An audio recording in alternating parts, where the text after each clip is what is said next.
Hi guys, I'm Skaina Benz at the House of Lords to speak to the powerful people who make decisions about your life, your health and your well-being. And we are here to get your voices heard today. Thank you, Lord Collins. PMNCH is convening the 1.8 billion Young People for Change campaign, a global youth-led effort to mobilize Okay, you guys outside. for adolescent well-being.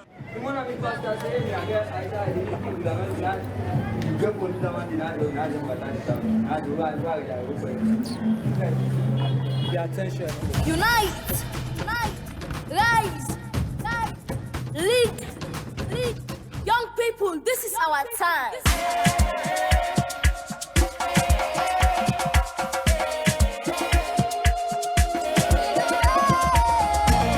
We are 1.8 billion young people in the world today, standing as one to reach equality.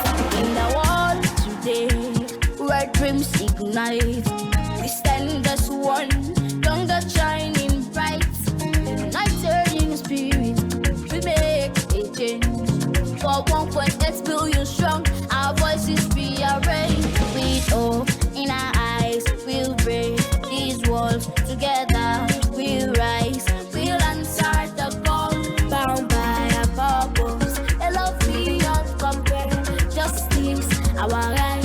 We'll surely get there. We are 1.8 billion young people strong. Symphonies of voices singing in the song. Let's rise above, let's compassionately do it.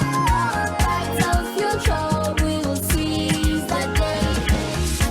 We are uniting, we are rising, we are leading.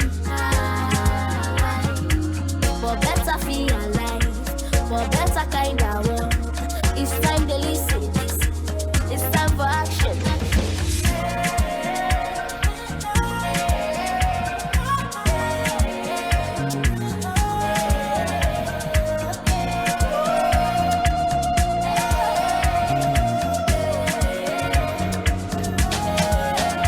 We'll break the chains of inequality and strive in solidarity, igniting love. We'll champion justice, better days and nights. Ours is the power as we claim our rights. We are 1.8 billion young people strong. Symphonies of voices singing in the song. Let's rise above, let's compassionately live. Bright our future, we will seize the day. We are uniting, we are rising, we are leading. For better feel alive, for better kind of world. It's time to listen, it's time for action. As we come together hand in hand, the world will witness the change we have planned. With unity and love, we will overcome. For 1.8 billion young hearts, we are one.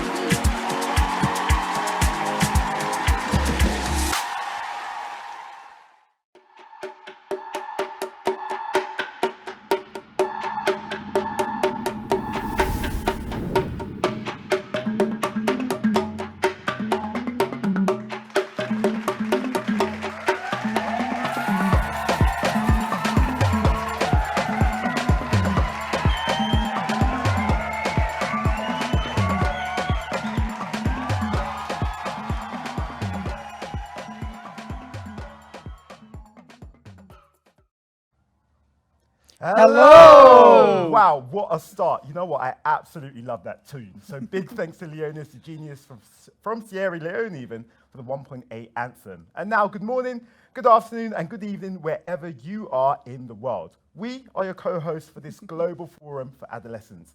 My name's Graf Mensah, and I'm a TV presenter and journalist from the UK. So welcome to all of you as we take forward the 1.8 billion campaign together.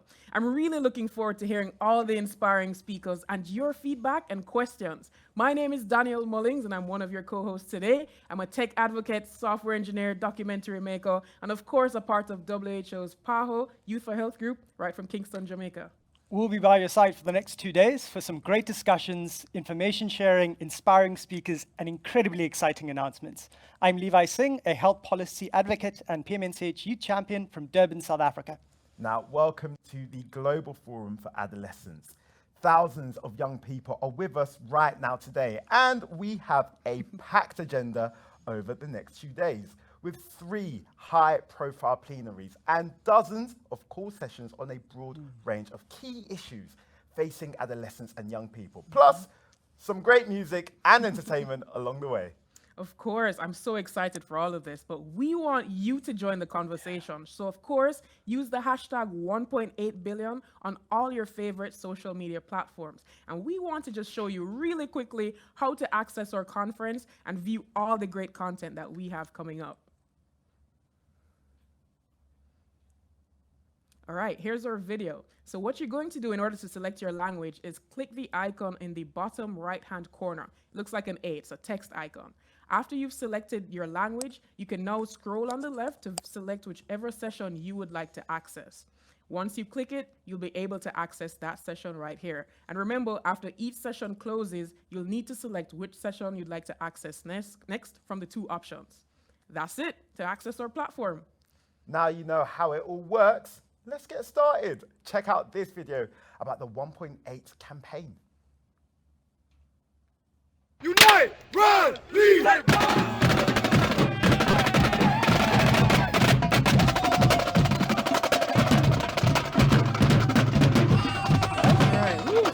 Curtains.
Wow, wasn't that impressive? Youth advocates from around the world, and we even saw our very own Levi. Now, it's clear that as young people, we know what we want, and this campaign is making sure those voices are heard by decision makers all across the world. Incredibly impressive. But then again, we are the largest generation of young people in human history ever. All 1.8 billion of us. Yes, and of course, the What Young People Want survey, which has really made our voices heard, is the biggest of its kind in the world. Now, we are heading to India, where loads of young people are joining this truly global forum for adolescents. Hello, India.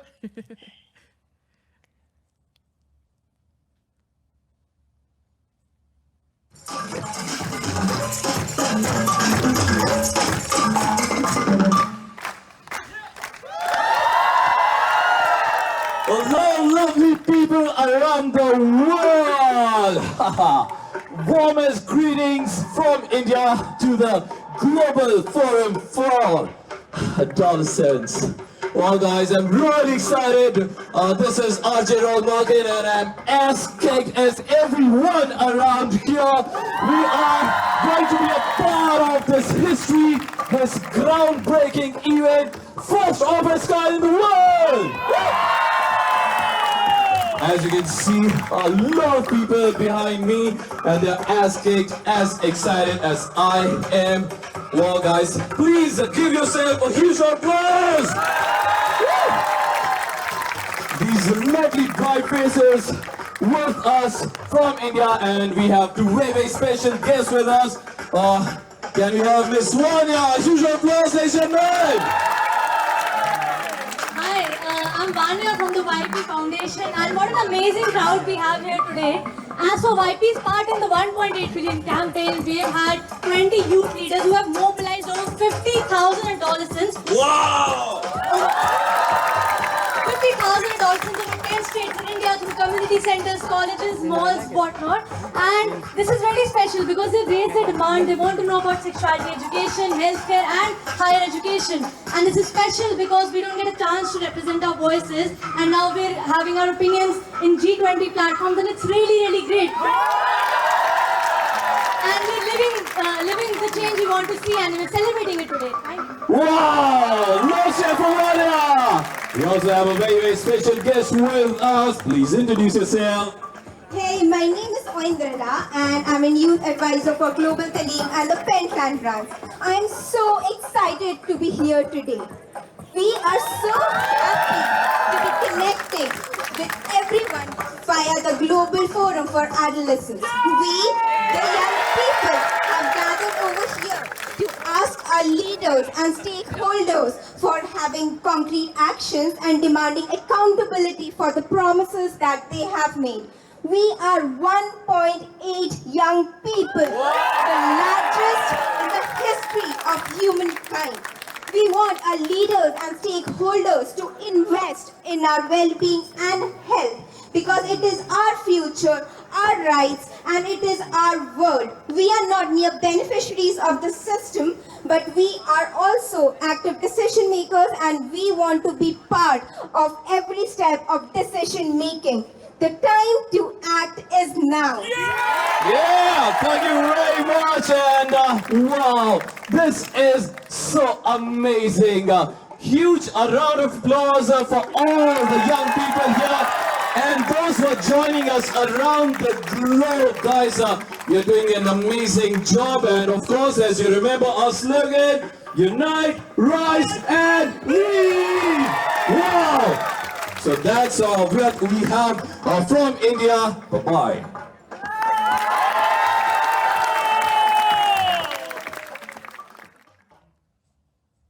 Big shout out to everyone in India. It looks like young people there are really enjoying being part of the action. And 7,600 young people have registered online. But now, let's get down to some serious business. For our first panel, we are going to the headquarters of the World Health Organization in Geneva, where youth leaders Erika Ihiyama and Yana Panfilova and Kanisha Arora speak with the Director General of the World Health Organization, Dr. Tedros. They'll also be in dialogue with country ambassadors and key representatives talking about priorities for this important campaign. That's right. This plenary is a great example of how this campaign is ensuring young people are being heard in the corridors of power, and more importantly, what the responses from decision makers around the world are to their priorities. And we'll also be hearing from Stefan Peterson for a snapshot of outcomes from the What Young People Want survey, as well as from Winnie Byanyima, Executive Director of UNAIDS, and Natalia Kanem, Executive Director of UNFPA. Now that's a very high-powered session, so you know what, we're looking forward to it. So it's my pleasure to introduce you to the moderator of this first plenary, Anushu Banjari, Director of Maternal, Newborn, Child and Adolescent Health and Aging at the World Health Organization. Over to you, Anushu.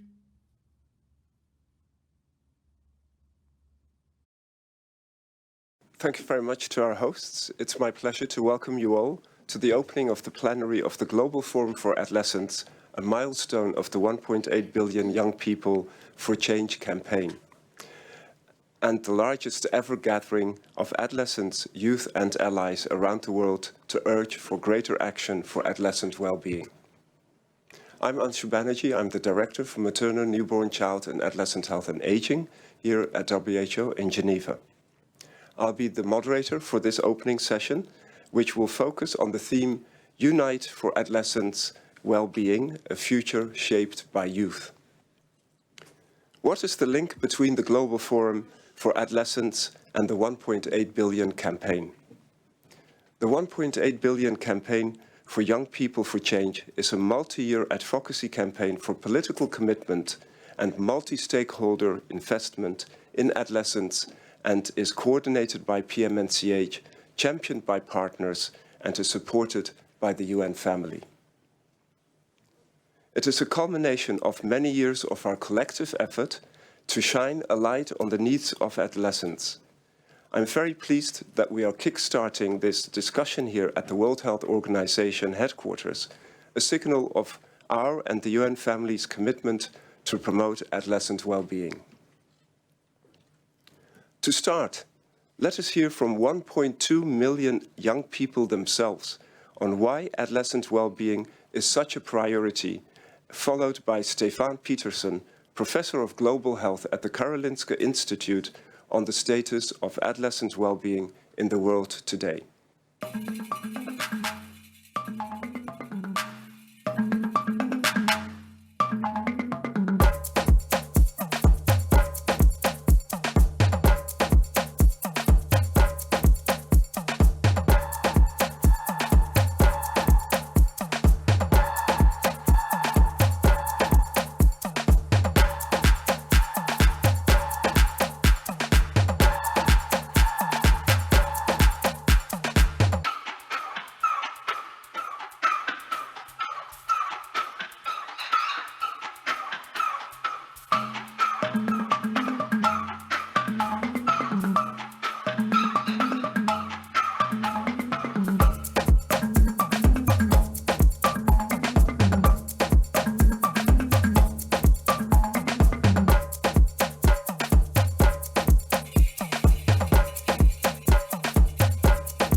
Thank you, Anshu, and I'm so happy to be with you today. I'm Stefan Peterson. I join you from Karolinska Institute, which you see behind me. I'm also a professor at Makerere University in Uganda, where I'm normally based. And finally, I have the pleasure of working with UNICEF Sweden.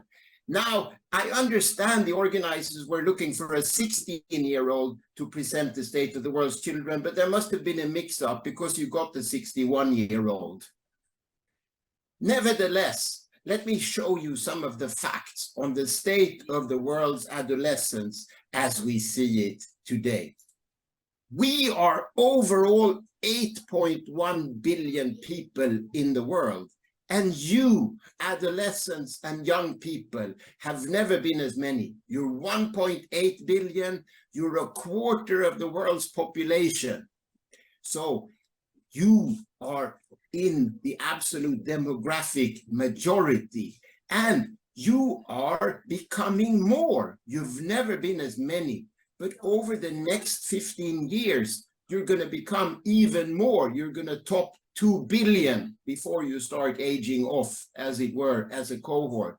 And that means that this is the time to invest. This is the time to act, obviously for you and your human rights, but also for the future of the world, because you are the future workforce. Where are you then? Well, you know where you are, but where are your peers? Well, you are across the world, and here are the numbers. This adds up to 1.8 billion 10 to 24-year-olds. And as you can see, you are many in the global south, but you're all over the world. And the future growth is primarily in Africa as you look ahead in the coming decades. We already heard this fantastic survey from 1.2 million young people. You've responded to the survey. We've rearranged the results slightly in a different way across the determinants of adolescents' well-being and adolescents thriving. And again, your chief request was learning, skills, and employability, as you can see on the right, and safe and supportive environment. And here are some quotes that illustrate what young people want from Brazil and Uganda in those two categories. However, I must say that after this, the hottest September in the world's history, 1.8 degrees hotter than pre-industrial, safe and supportive environment must include the climate as well. There's a brand new report out from UNICEF today showing that over the last 6 years, 43 million children, 0 to 18, have become climate migrants, and projecting that over the coming 3 decades, 110 million more will become climate migrants. So we are changing the meaning and the requirements here of safe and supportive environment and your right to healthy environment. As you know, the Child Rights Commission has now said that it is your right. I also wanted to go to your third request now, good health and optimum nutrition, and dig a bit deeper. Because much as these are the healthy decades of life that you are in, you're out of the dangerous childhood and you are not yet in middle age, it turns out that a third of the global disease burden actually has its roots in adolescence. And how do we get to that? Well, here are a few examples. In fact, 1.5 million adolescents and youth die every year. And you die from things that actually kill you, obviously, in that age period, such as road traffic accidents, such as suicides, such as dangerous pregnancies in childhood and early and adolescence, which are leading causes of death across the world. But other things, such as overweight and mental health issues, start in adolescence, but may only come to their dramatic consequences later on in middle age and older age. So adolescence is a key period also for the rest of life, and not to mention the issues that befall you during adolescence. Furthermore, there have been 3 C's over the last few decades. They've been called COVID, they're called climate, and they're called conflict, that have made you actually the subject of what we would call a polycrisis. Because there are many issues that befall you that are related, that translate into all sorts of problems across sectors, and that are met by insufficient investment to counter them. All is not doom and gloom, though. We are in the SDG period, and how has it played out for adolescents and youth? Well, I would like to say that we have never reached such big numbers of you with services, but you have also become many more, and economic growth has been insufficient to really support the expansion of services. So we need to do more, we need to do better. For instance, mortality in your age group has gone down, but is far too high still. Child marriage have gone down, had a bump up during COVID and lockdowns, and much remains to be done. Adolescent birth rate has gone down, but we're still losing 70,000 young women and children in childbirth per year, children giving birth to children. And finally, although secondary school completion rates have gone up, we still see 22% of global youth not in meaningful occupations, as we would like them to be. So I would like to go forward and say that going to school is no longer enough. We have never had as many children going to school, but they don't seem to be learning.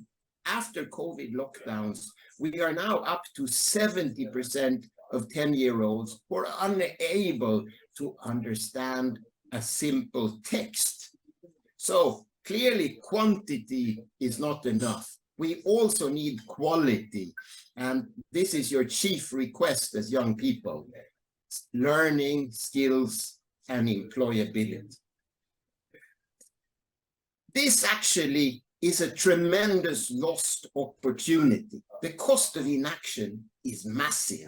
And I really look forward to reading this study soon coming out by Sheehan and colleagues that shows that this corresponds actually to 6% of GDP, which is a staggering amount of resources that we forego by not investing in the biggest ever adolescent and youth cohort, not investing sufficiently.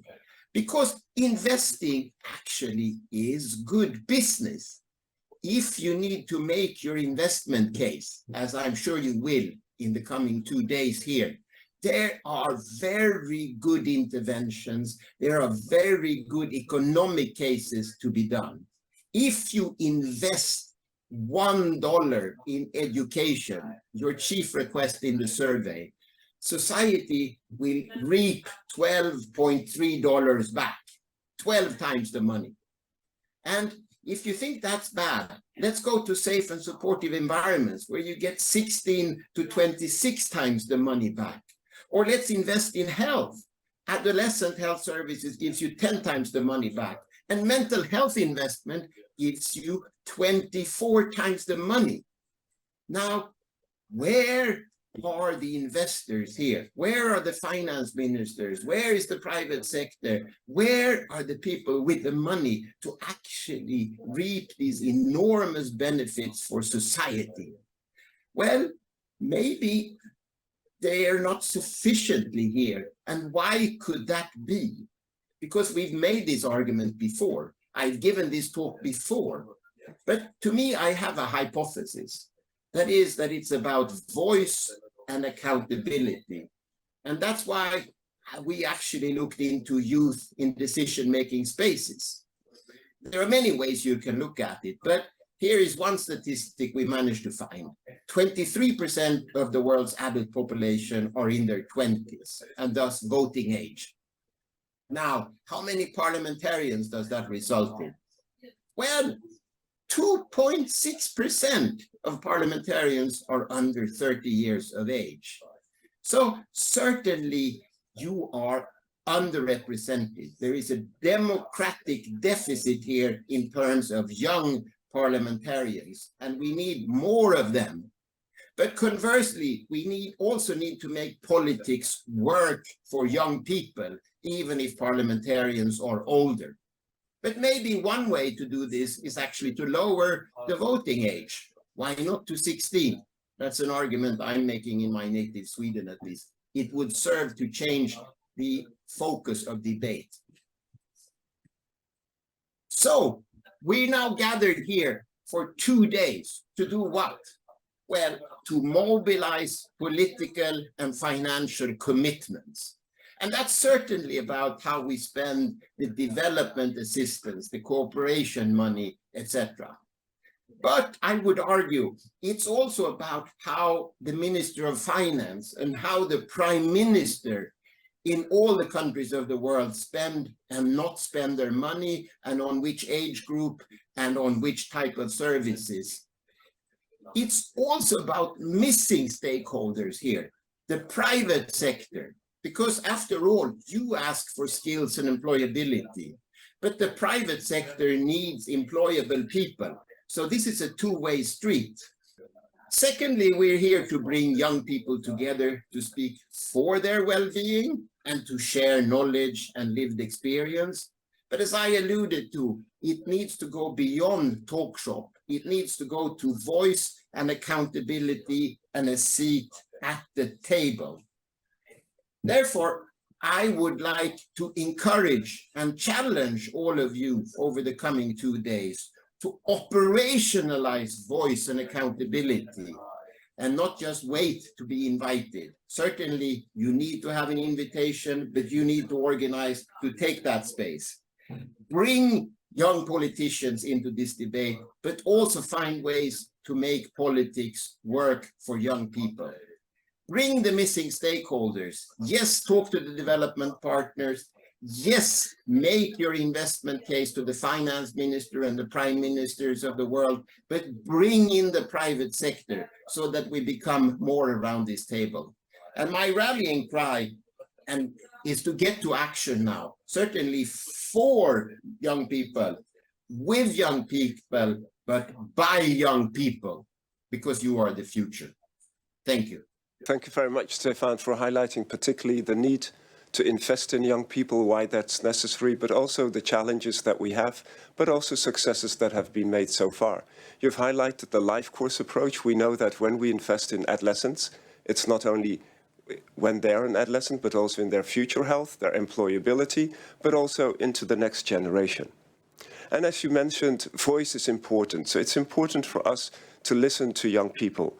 And for that reason, we will now move and listen and have a discussion with a couple of our young panel members here. It is a privilege to be joined by Jana Panfilova, Erika Eyama, and Kenisha Aurora, who will be addressing diverse facets of adolescent well-being, including education, sexual and reproductive health and rights, resilience, and other issues. Jana created the Eurasian Union of Adolescents and Youth organization called Teenergizer. And it's a civil society organization to support adolescents and young people living with HIV in Ukraine. And she did this when she was only 16 years old.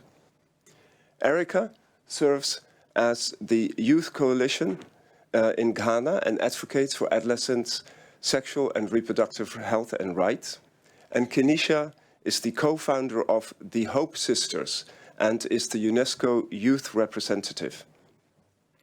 She also holds a hard-earned seat at the SDG 4 High-Level Steering Committee. Let me start with Erika. Erika, you're an advocate for sexual reproductive health and rights. Why is SRHR the focus of your efforts? And could you tell us how you see this being critical for other areas of adolescent well-being? Hello, thank you so much, Anshu, for that question.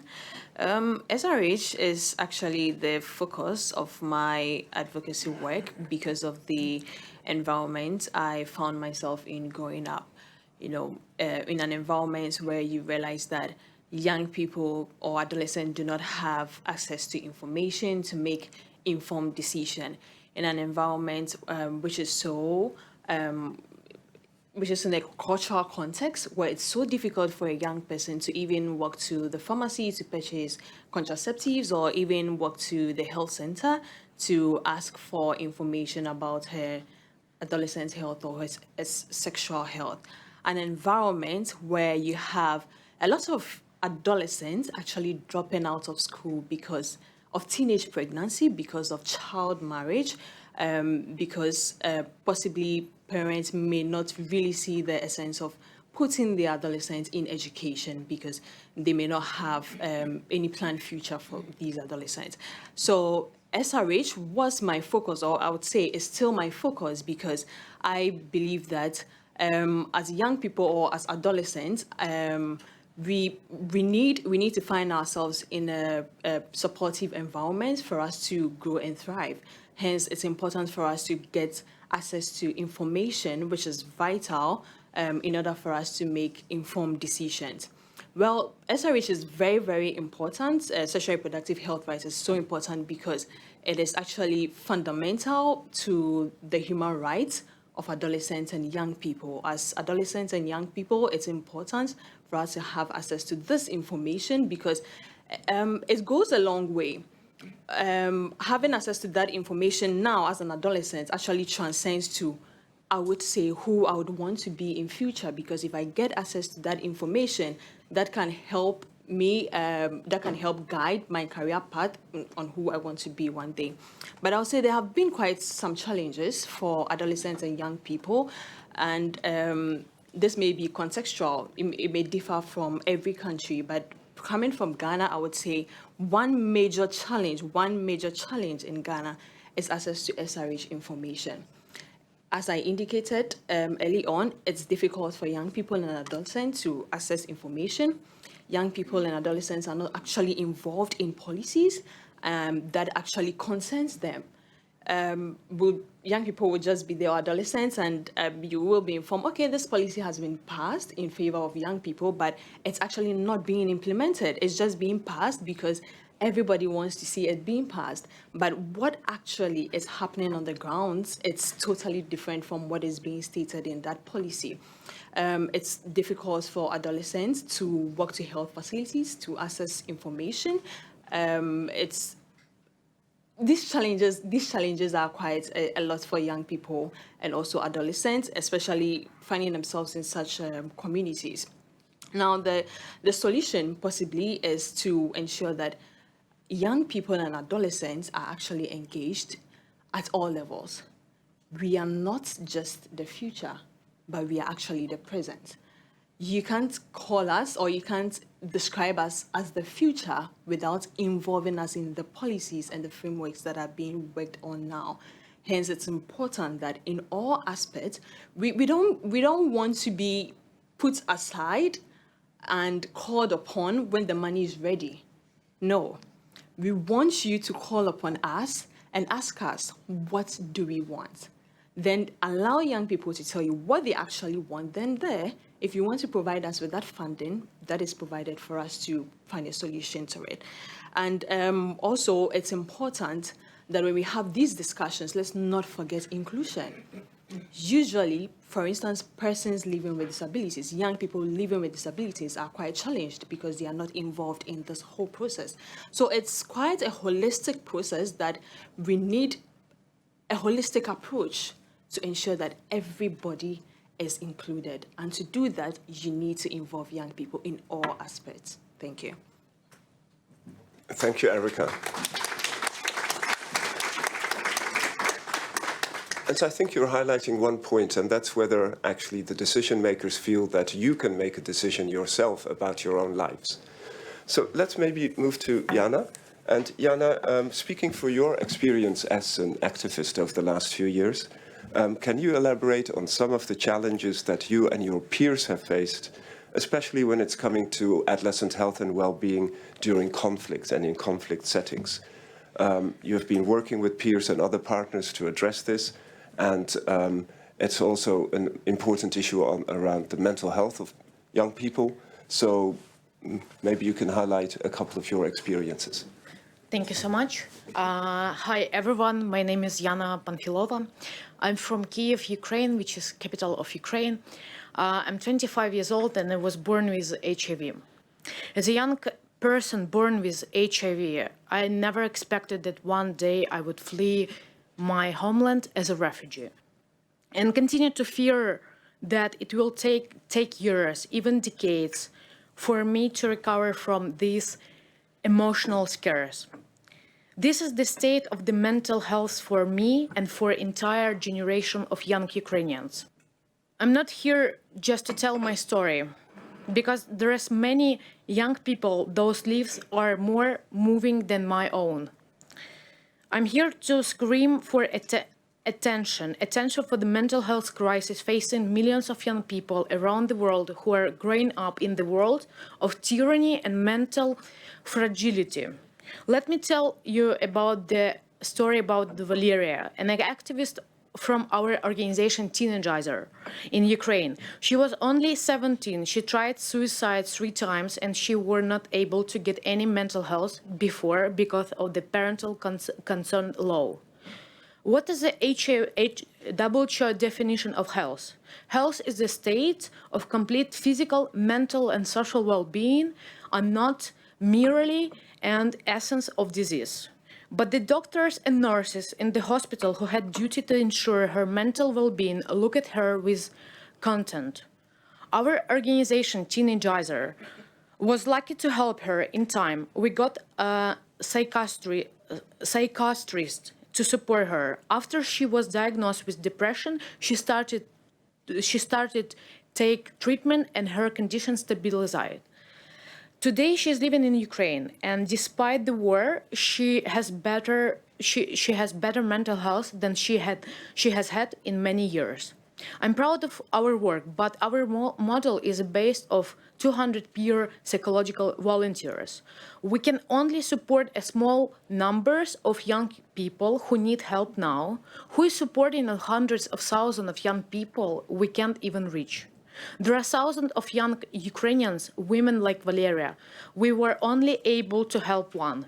A few hundreds more are getting support at clinics at hospital in Ukraine, but thousands more young women and girls are living alone as a refugee in other countries where they are too afraid to ask for help from a mental health expert in another country in another language, because they're too afraid to be looked at with the same contempt that Valeria experienced. It doesn't matter if a young person has depression or cancer or HIV. It doesn't matter how much money has spent to build a new clinic the staff is working in, or how high the salaries of the best trained health experts.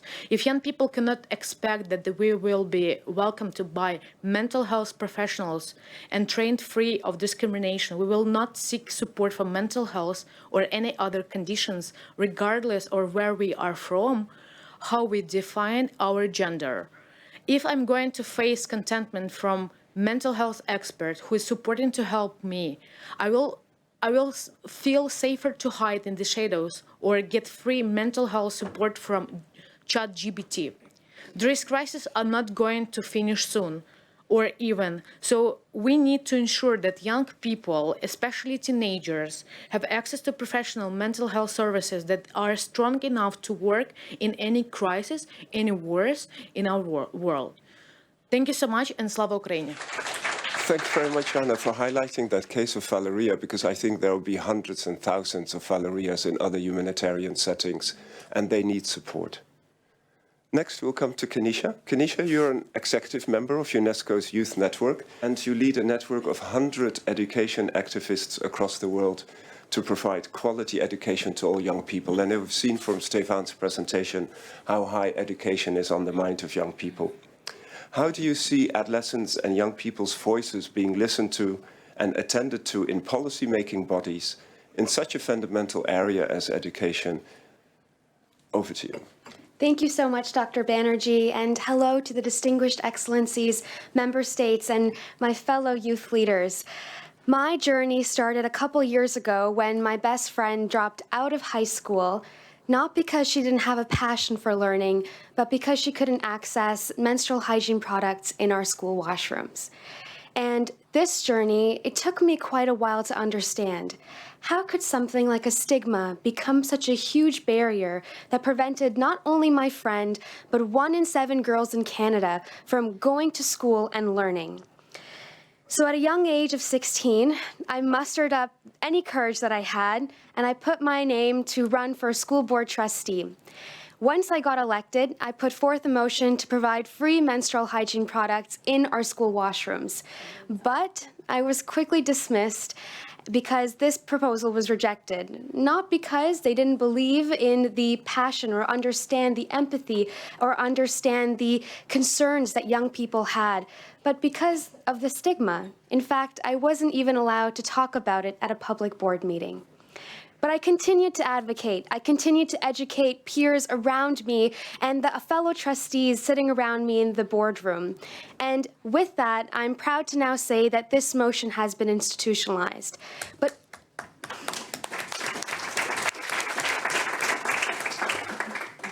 thank you. But it was only because they themselves had the courage to choose science over stigma. And this is the reality of us young people and us adolescents. We continue to sit at the crossroads of choosing between our health or our education every single day. And as Stefan mentioned, our health is what prepares us to go to school, be in safe learning environments, and be ready for our future. But it is our education that equips us with those skills. So is it fair for us to have to choose between these two realities? I don't think so. So how do we move forward? We need more young people working on health policies in education systems. We need more young people working in health systems around education policies. And we need to recognize that education and healthcare are two sides of the same coin. When I was 16, I dared myself to see if I could change a system after hearing so many no's. And so to all the young people listening to our conversation, I dare you to see just how far you can go to change and challenge a system, just how far you can go to convince and educate your peers and government leaders. And to the member states here today, I dare you to choose science over stigma. Thank you. Thank you very much, Kanisha, and particularly for highlighting this very topical issue about menstrual hygiene. But also, this really links up to the initiative that UNESCO, WHO, and UNICEF are supporting around health-promoting schools. Because it's really, we need both. We need to be healthy in order to have good educational outcomes, and the educational outcomes that we have will result in health benefits afterwards as well. So let us now open up the floor for some brief interventions from our esteemed member states who are here in the room with us. And I see Mexico, Ambassador, you have the floor. Muchas gracias, Dr. Anshu. Es un honor para México participar en la primera sesión plenaria del Foro Global de Adolescentes 2030. Mi país está firmemente comprometido con los objetivos de desarrollo sostenible y reconoce que el bienestar de las personas adolescentes y jóvenes es fundamental para cumplir con las metas establecidas. Por eso, la agenda del bienestar de los adolescentes es una prioridad para México. Este foro es una oportunidad para establecer un diálogo ágil y global en favor de las políticas públicas y los compromisos para el cumplimiento acelerado de la agenda.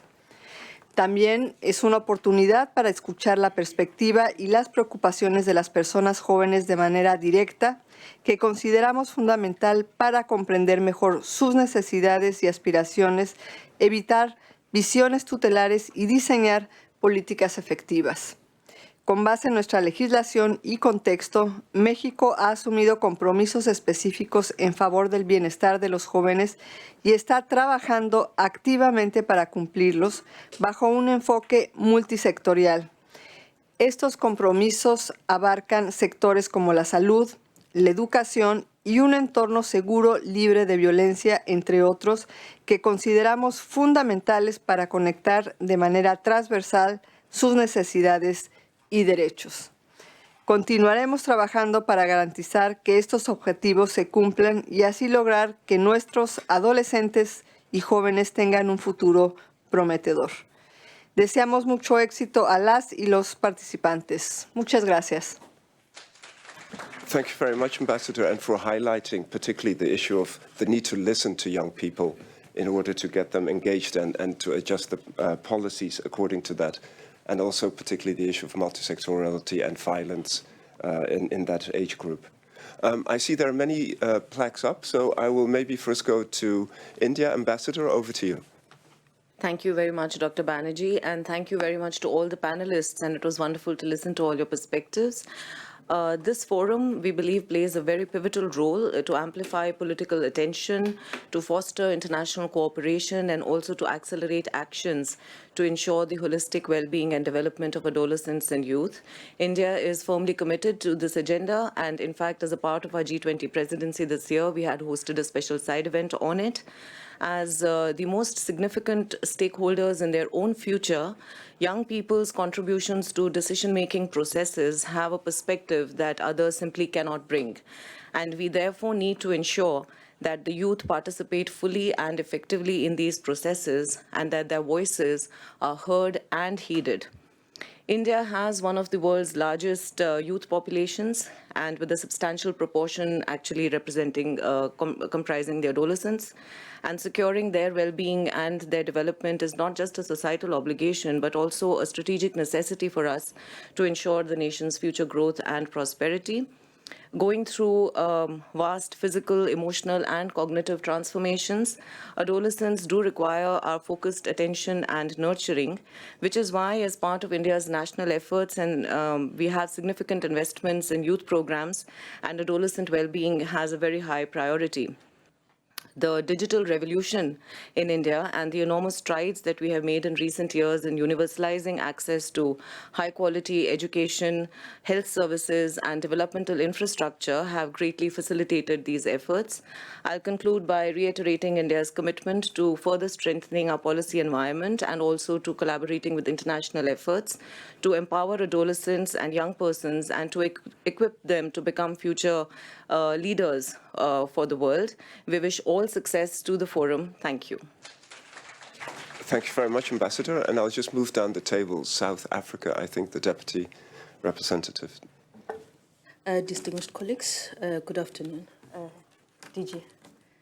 Let me thank the discussants for their presentations and their good advocacy work. South Africa takes the floor to emphasize the utmost priority the country places on the well-being of adolescents, a commitment that resonates deeply with the leadership of President Cyril Ramaphosa in his role as the chair of the Global Leaders Network.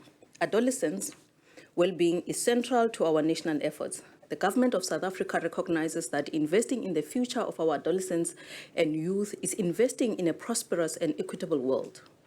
Adolescents are not only our future leaders, but our present partners in driving positive change. The 1.8 billion Young People for Change campaign and the Global Forum for Adolescents, coordinated by the PNCH, serves as an instrumental platform where South Africa has actively engaged in dialogue and collaborative actions to address the critical challenges faced by our youth. It has not only been crucial to amplify our political commitment, but also is enabling us to accelerate the implementation of tangible national initiatives aimed at improving the well-being of adolescents. This global forum aligns seamlessly with our domestic efforts, creating a synergy that reinforces our dedication to the cause of adolescents' well-being. As outlined by His Excellency President Ramaphosa during the launch, and I quote, over 1.5 million adolescents and young adults aged 10 to 24 years died in 2021, about 4,500 every day. This is too many young people who should be growing, thriving, and developing in our communities of tomorrow. In these trying times, it is of paramount importance that we prioritize the well-being of our adolescents, ensuring that we have opportunities, support, and protection they deserve. The government of South Africa stands firmly committed to this cause, and we invite our esteemed colleagues to join us in this collective endeavor. I thank you. Thanks very much. I'll move to the Ambassador of the United Republic of Tanzania. We thank you for inviting the United Republic of Tanzania to participate in this important forum, which indeed an important intervention for us to achieve the Sustainable Development Goals.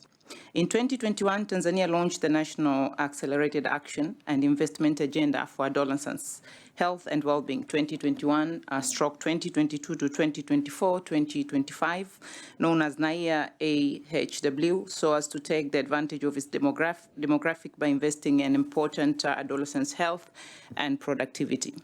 Investment in adolescents' health, particularly reproductive health, can triple dividends. Moderator wanted to insist on this, and 1 year increase in average tertiary education levels would eventually yield up to 12% increase in GDP. The NAIA AHW anchors on 6 pillars. First, preventing HIV. Second, preventing teenage pregnancies. Third, preventing sexual, physical, and emotional violence. Fourth, improving nutrition. And fifth, keeping boys and girls in schools. And last one, developing skills for meaningful economic opportunities. Her Excellency President Samia Suluhu Hassan instituted key policy reforms, including the commitment to allow all girls who become pregnant to return to school after giving birth. We committed to promote and participate in the review of the policies and laws with negative effects on adolescents' health, nutrition, and well-being, such as the Law of Marriage Act 1971, as amended, which permits marriage of 15-year-old girls, exposing teen girls to teen pregnancies and their negative consequences. We invite global partners to join hands in implementing the national multisectoral investment agenda for adolescents' health and well-being. I thank you, Moderator.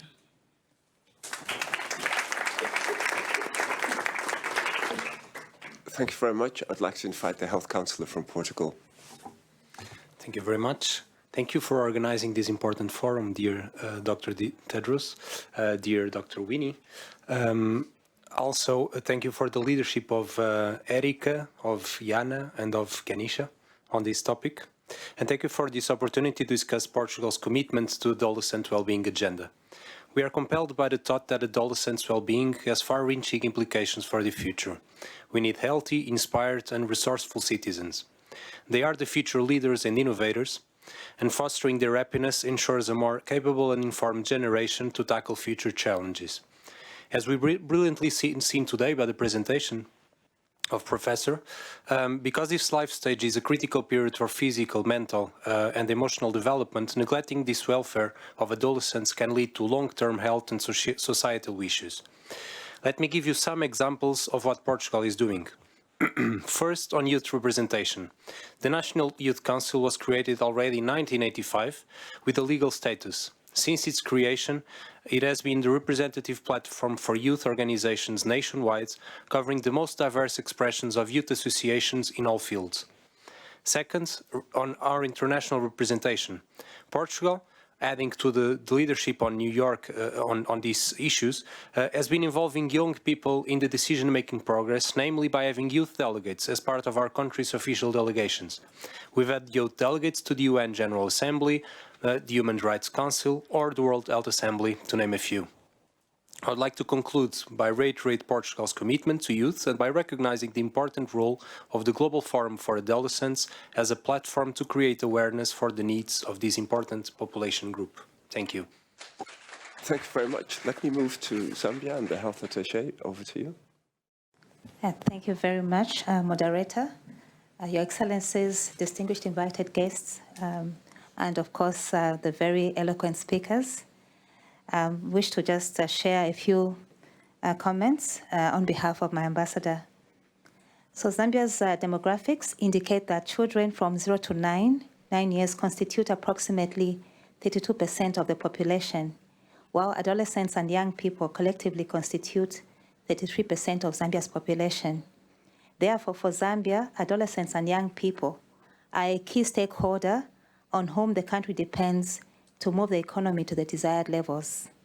In this regard, the government of Zambia is committed to setting a conducive environment for them to flourish and realize their full potential. To give 2 examples, Zambia recently introduced free education from primary to secondary school, and under health, adolescent health spaces have been established across the country as an entry point to adolescent-friendly health services.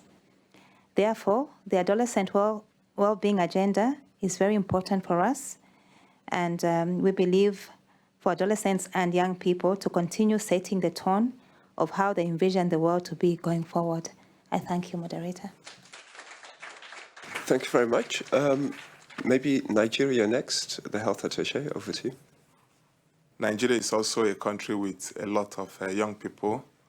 As of 2017, we have between the ages of 10 to 25, about 60 million, young people.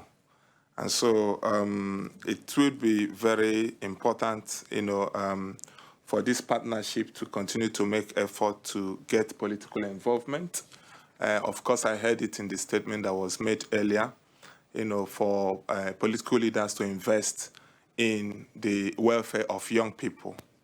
And then also, it would be important to also get intergovernmental organizations, NGOs, foundations, big philanthropies, and conglomerates, as much as possible to also invest in the welfare of young people because of a lot that needs to be done for them, as we have seen.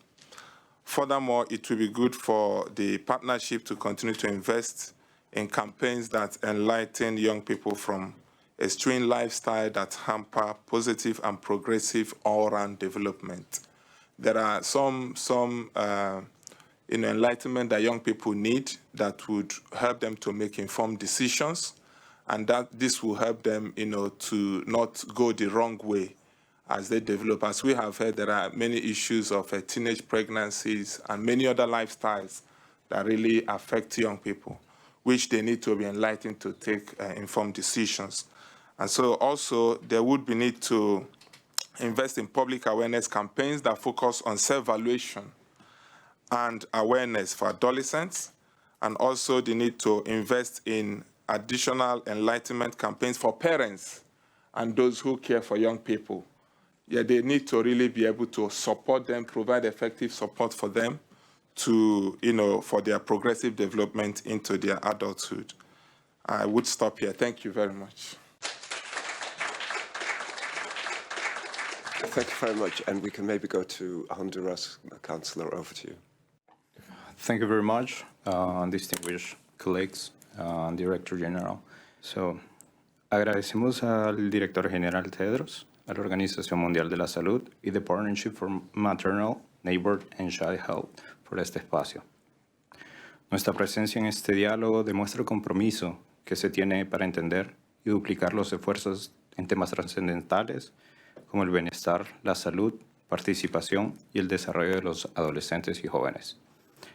Los adolescentes representan 1.8 billones de la población mundial y esta cifra crece en países en vías de desarrollo.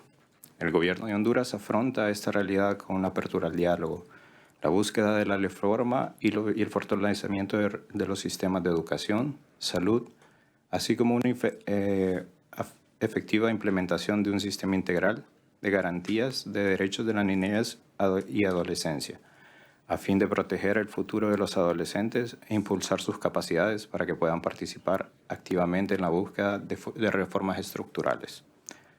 Reconocer el liderazgo como la competencia que tienen los jóvenes, sin importar su género, estatus socioeconómico o si poseen una situación de discapacidad, es fundamental para contribuir a un cambio en nuestro presente y futuro. Esto resultará en la participación efectiva de cada uno de los jóvenes en procesos políticos y sociales, para que se desenvuelvan en niveles internacionales y nacionales. Honduras, como actual presidente de la Comisión de la Población y el Desarrollo, cree en el poder de los jóvenes para participar en los procesos a través del diálogo, para llegar a acuerdos, contribuir en la implementación de objetivos de desarrollo sostenible, avanzar en las temáticas que influyen en la población y el desarrollo integral de los pueblos. No debemos olvidar que el bienestar de los adolescentes forma prioridad para los esfuerzos de nuestras sociedades, ya que en los jóvenes se encuentra la potencia para alcanzar las grandes transformaciones que este mundo necesita. Thank you so much.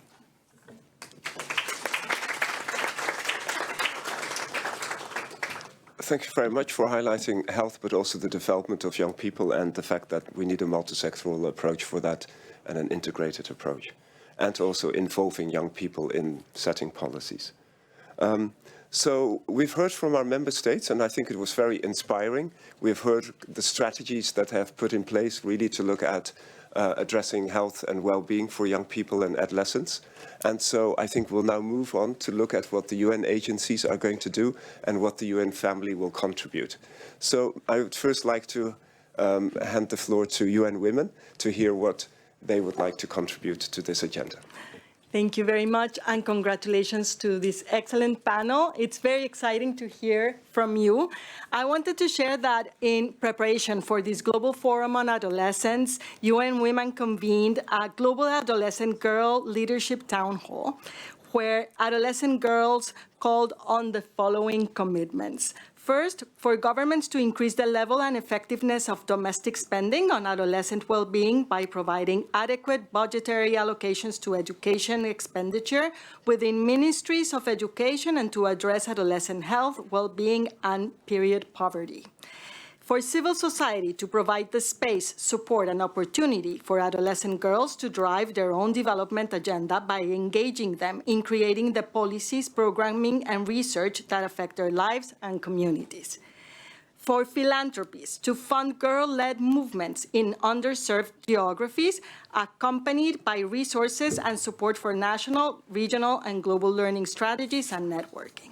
And for UN agencies to provide resources and opportunities for adolescent leadership development and initiatives that recognize girls as co-leaders, co-creators, and as partners, including comprehensive training and capacity building programs to help girls develop public speaking and leadership skills. We welcome the opportunity to partner with you and with the 1.8 billion. Thank you.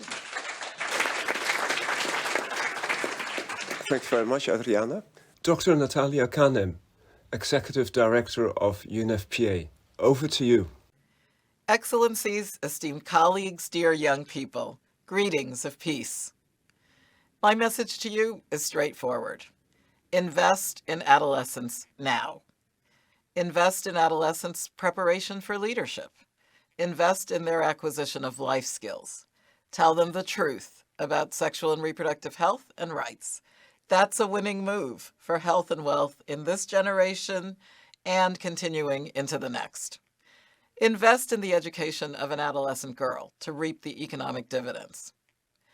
Just a fortnight ago, under the grand canopy of the United Nations General Assembly, young people reminded us that they stand not on the periphery, but at the very heart of sustainable development. Young people are the pulse of our families and our communities. They're innovators and change makers. They are the torchbearers for human rights. The immense potential to lead positive change around the world lies squarely in their hands.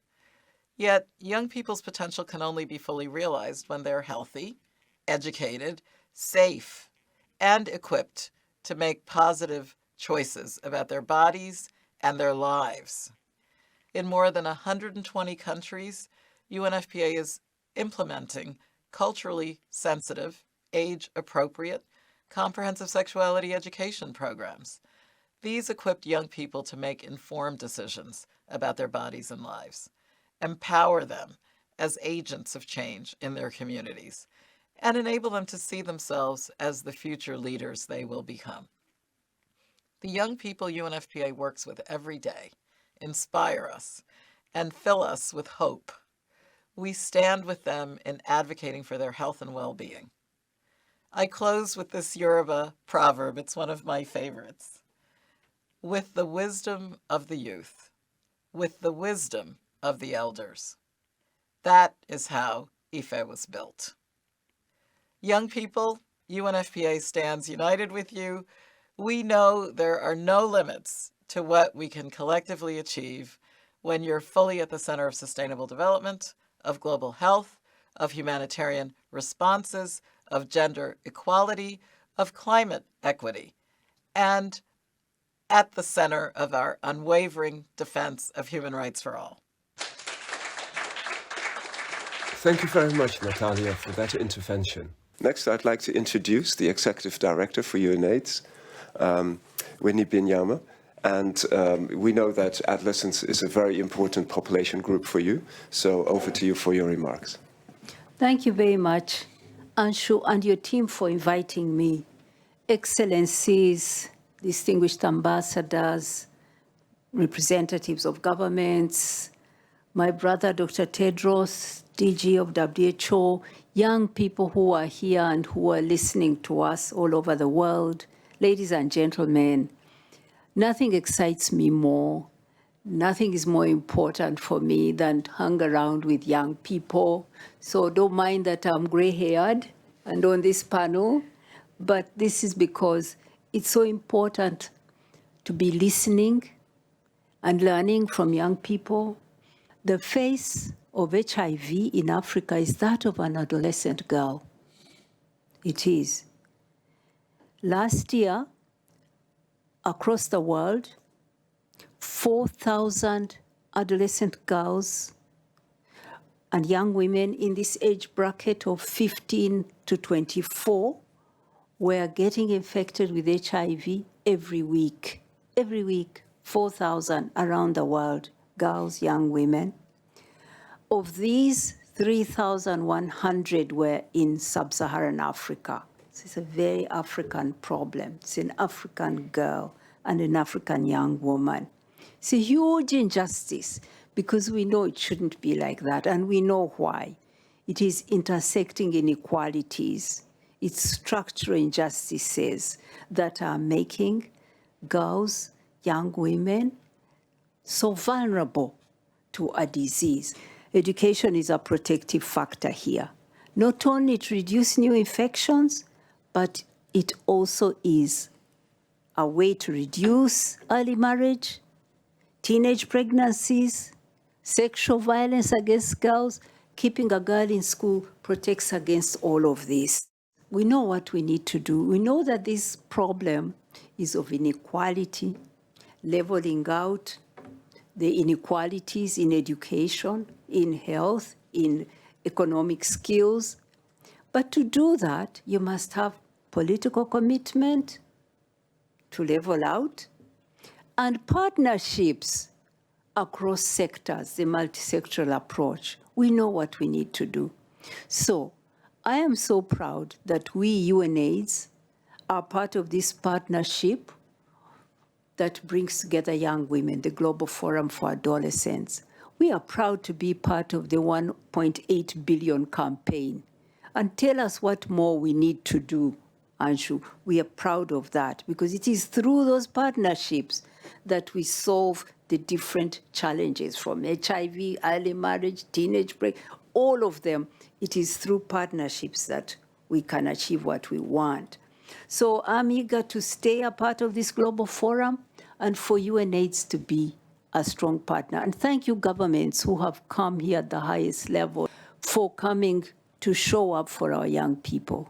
Thank you so much. Back to you, Anshu.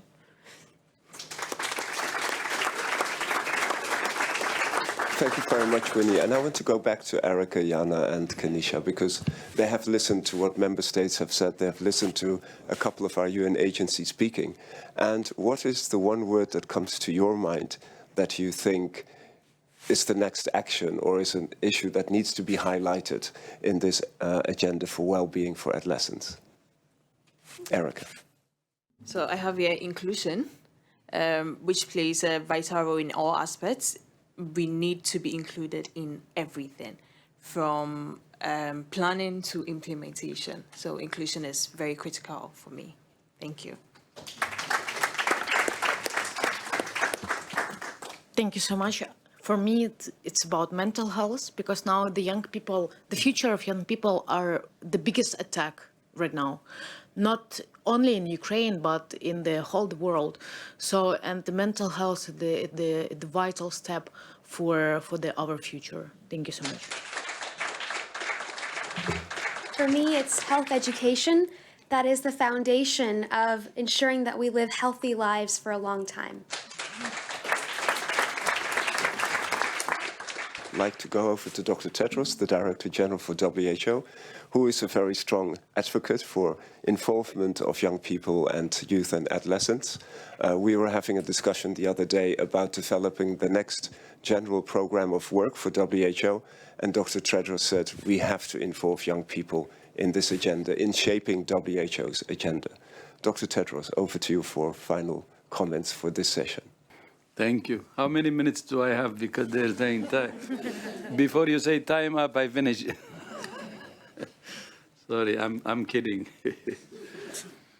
Dear ambassadors, thank you so much for your presence. It shows your commitment. Dear heads of delegation, my dear sister Winnie, dear adolescents and young people joining us today. First of all, I fully agree with Erica, Yana, and Kanisha. Inclusion, mental health, and health education. And thank you all so much for taking part in these important discussions, and to PMNCH and also Anshu, all his colleagues, for bringing us here together. And it's an honor for WHO to host this event. We have heard inspiring voices from around the world, united by a shared commitment to the well-being of adolescents, all the 1.8 billion. Change often begins with young people.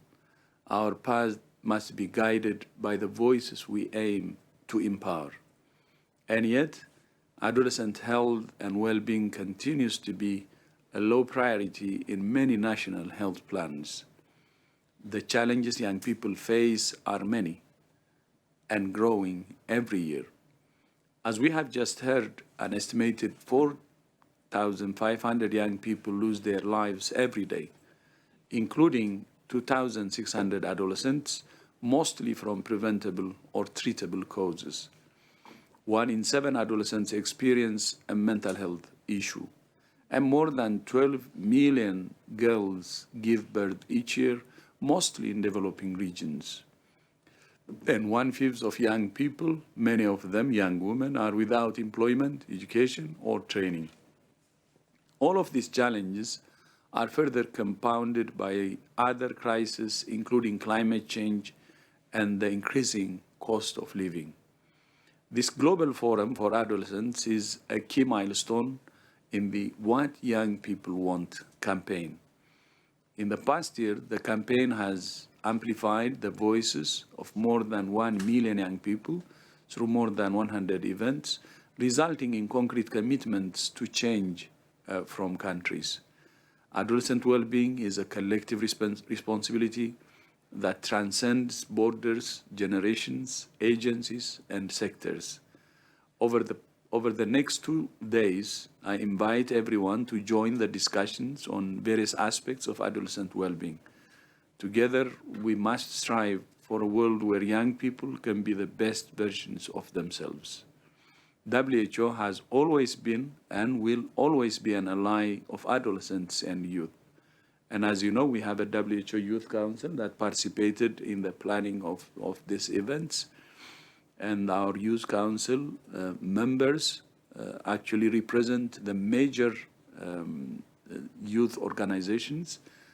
And using those organizations will bring results. It's when we're organized and push in an organized way that we can get result. And that we will help in any way possible to work with you. By the way, not only WHO Youth Council, we have also, as part of the transformation, established the Civil Society Commission, and we can also work with them and mobilize for this big agenda. So we remain committed to supporting countries to develop policies and programs focused on the well-being of adolescents, including on gender, mental health, and inequity. Thank you all, especially, I said earlier, to colleagues who have organized this meeting for your commitment to promoting, providing, and protecting the health and well-being of adolescents. And I wish you a successful forum, and I'm at your disposal. If there is any issue that I can help, please feel free and don't hold back to come and ask me to help, because this is everybody's agenda. Thank you so much.